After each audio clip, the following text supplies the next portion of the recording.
Hey friends, happy Tuesday. It is officially time to share my results from my latest skincare panning challenge. I did one of these challenges earlier this year and it was inspired by my friend Lisa Stevens, who was doing a collab with another YouTuber at the time. And I thought, that's a great idea. I obviously know all about the Instagram panning community, and there's lots of other people on YouTube who also do panning challenges for makeup and lots of other things. I am not someone who is going to get into panning makeup. It is not my desire to use the same makeup items over and over and over again until I use them up. I crave variety, and quite frankly, I crave variety in skincare as well. However, it's a little bit easier for me to commit to using a skincare product for a certain chunk of time to be able to use it up, because you know, it's also good to do that just in general so that you can see what the results are from that particular product, if that makes sense. Most skincare products, you can't just use them 1 or 2 times or say once a week and expect to see dramatic results. Some products you don't necessarily want to use every single day. You know, there's certain types of exfoliants, and obviously for some people, using a product like a prescription product like Retin-A or tretinoin, things like that, you may not necessarily want to use that stuff on a daily basis. But the vast majority of things, you know, you should be washing your face every day. If you use a toner, you should use your toner either once or twice a day. Your serums should go on most days. So really, the best approach to skincare is to find a regimen that works really well for you and use those products exclusively. You know, maybe incorporate a new thing here and there. But I don't really recommend going about skincare the way that I do necessarily, because I test out a lot of things. I really do. I am lucky enough to be able to receive some things in PR, but I spend a lot of my own money because I had to look at it for tax reasons this last year. I spent a lot of my own money on a lot of skincare stuff because I crave being able to try new things, new formulations, new ingredients, and to be able to tell you guys about those things. But I don't expect you to go out and buy everything that I try. That's really not the best way to go about this. For me, it's just fun to do that, and yeah, even if I didn't have a YouTube channel, I'd be trying a ton of different things, and this is a great way for me to spew that information out to you. By the way, it is very sunny today, and I can tell that the blinds, like between the slats, you might be able to see. Is it here? Where is it? I can see anyway, it doesn't matter. Let's talk about what I finished and what I have not yet finished. And I will, just like I did with the last skincare panning challenge, I will incorporate the products that I have not finished into my newest challenge. And I hope to have a video up maybe next week about the products that I want to pan over the next chunk of time. So maybe by like fall, October, somewhere around there. So anyway, I do have my video. Why is this so dark? Hang on. I have to turn on the brightness here so that I can, okay, there we go. All right, so let's go through. I have the video pulled up in front of me here. So my original video that I did, I will also link that down below if you guys are curious. This was done back on I recorded it on April 16th, but I uploaded it on April 18th. And let's dive through the products mentioned here. All right, so the Ordinary Glycolic 7% Toning Solution. By the way, I will link all these things down below for you if you are curious to read up more about them, want to know where to find them. All the information I always put in the description box for you guys, so that is where you'll find it. Okay, that toning solution from The Ordinary, finished it, gone. That was in an empties. I did like that product. I don't know that I would necessarily repurchase it, but I thought it was really good. And if you're on a budget, I think that The Ordinary skincare is a great starting place for you. I have not had the greatest luck with a lot of things from them, but I did really enjoy that toner, and I would readily recommend that to you guys if you're looking for a glycolic toner for your face. It can sting a little bit, especially if you're not used to it at first, but for me, it just became like a breeze to put on. didn't really sting after the first couple times. Okay, the Pericone MD Preempt Series Exfoliating Pore Refiner. That would be this guy right here. So another toner essentially.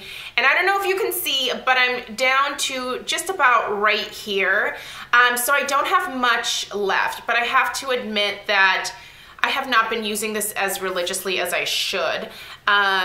So I will be finishing this hopefully by the end of the month. Probably definitely by the end of the month. I do use this as a toner on my face, my neck, and my chest area. I love this stuff. I think it's fantastic. It's really expensive.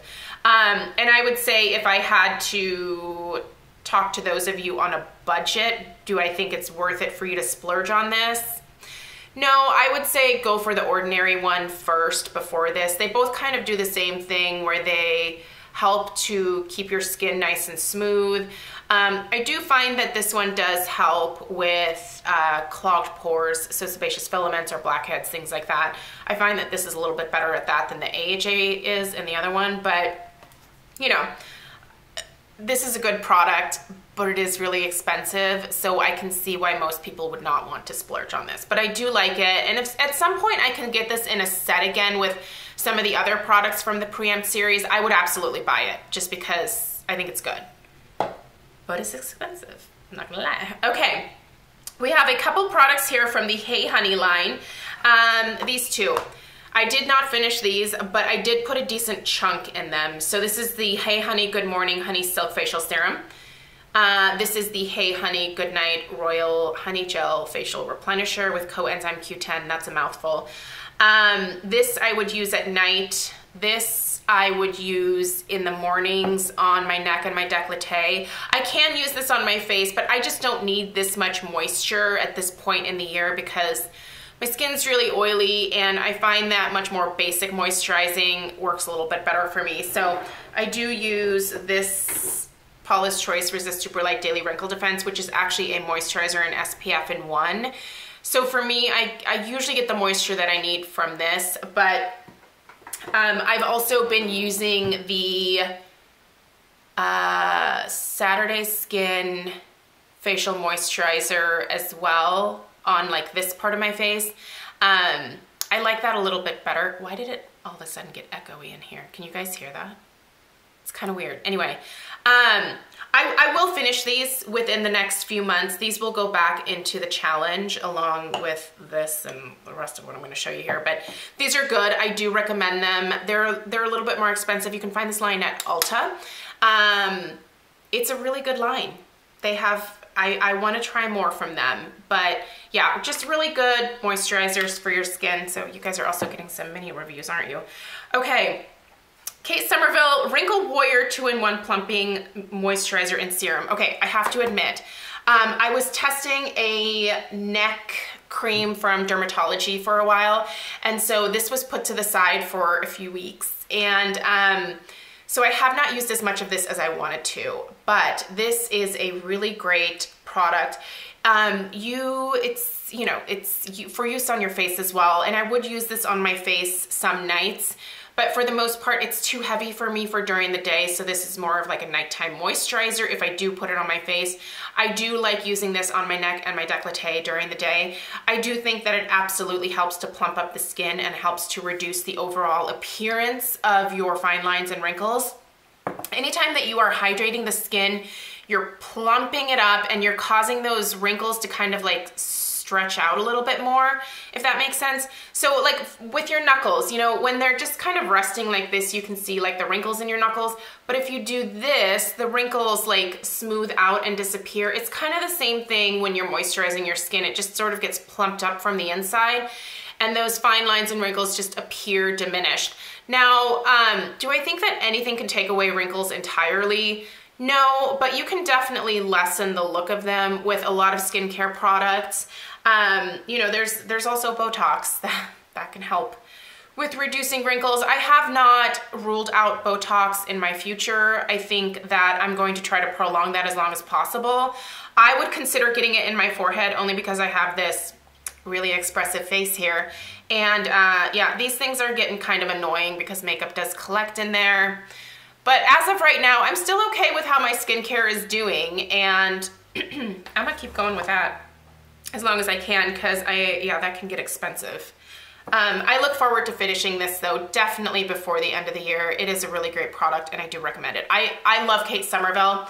In fact, basically everything I've tried from them, I've always really enjoyed. Okay, the Ebates Lytic Sport TX. Oh, I love this product. I finished it last month. You will have seen it in my empties video.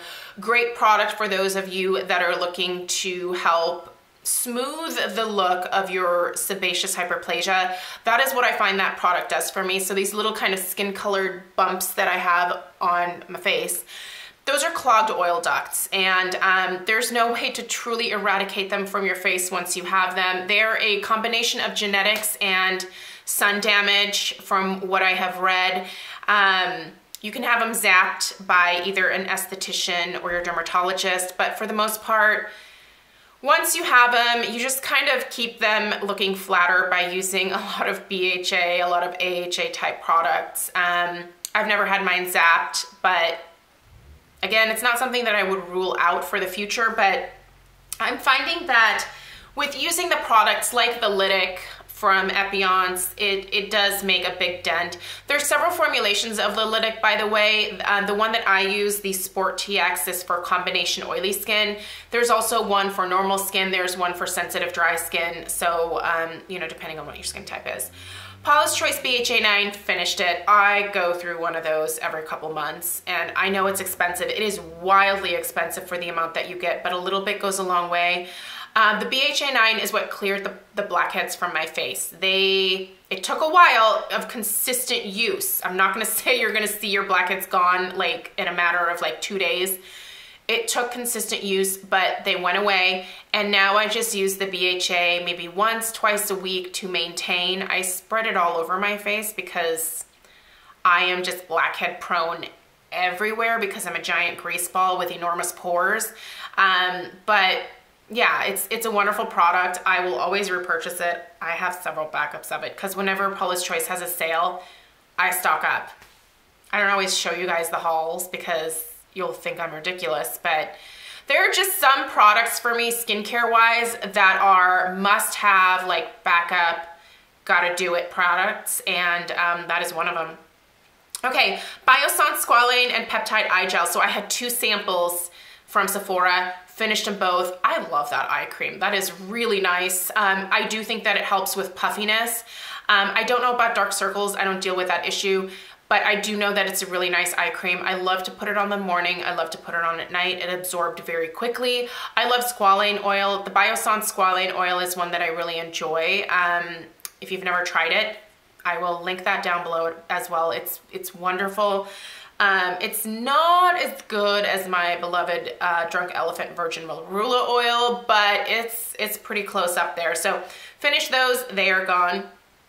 Patchology Flash Patch Restoring Night Gels. Okay, I used quite a few of these, but I do still have quite a few left. There's a lot in here. How many are in here? 30 pairs. So I am like halfway through. These are really nice, you guys. Any of the Patchology Flash Masks that I've tried have been great.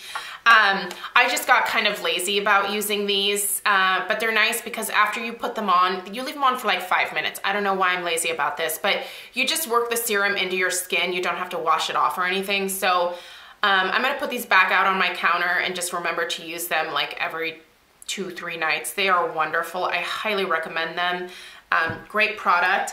And then lastly, I'm trying to go as fast as possible because I know my videos are so long. I am aware, those of you who let me know that I talk too much, I know, like, you guys should know this by now. I don't know why some people are surprised. They're like, well, it's probably new people. Those of you that have been here for a while know. Okay, I really like this. And by the way, I'm testing out another herbivore mask that I was able to get through Octoly, the pineapple one. This one I bought at Sephora. This is the Herbivore Blue Tansy Resurfacing Clarity Mask. This is good, you guys, and I'm finally like almost at the halfway point with this. I use this once, maybe twice a week. This is a really nice mask, but I will say if you are sensitive to like stinky things, it smells like a weird herbal cough syrup. The scent isn't amazing, but this is really good at clarifying my skin, you guys. It is a weird watery, not watery, but like watered down gel type texture. It's runny. I put a thin layer of it on my skin. I leave it on for like 20 minutes. I rinse it off, and I feel like it not only resurfaces my skin, but it also helps to deal with congestion. So if you have a lot of sebaceous filaments, or you just feel like you have clogged pores or breakouts that you're dealing with, this is really great for that. I love this. I will totally repurchase this when I'm done with it. But I wanted to finish this one because I have had it for a while, and Herbivore does use a lot more like natural ingredients in their skincare. So there's not like a ton of preservatives. So I just want to use that up before it goes bad, essentially. So yeah, these are the things that will go. Maybe this will be my screenshot if YouTube saves it. Like, I always have to take pictures and it's awkward because I just use a point and shoot camera, and I can't like have my little clicker here that I like, yeah, I'm not that fancy with YouTube. But anyway, those are the products that will go into the next panning challenge, which again, I will try to have that video up next week. I'll add a few in because there's some other things now that I want to use up too. So thank you guys so much for taking the time to watch. Did you do this skincare panning challenge with me? What were your end results? Let me know down below. Links for all the products will be down in the description box if you guys are interested in reading up more about them or want to know where to buy them. That is where you'll find that information. I really appreciate you guys taking the time to watch. You are fantastic. And yeah, have a great day. I'll see you tomorrow. Take care. Bye.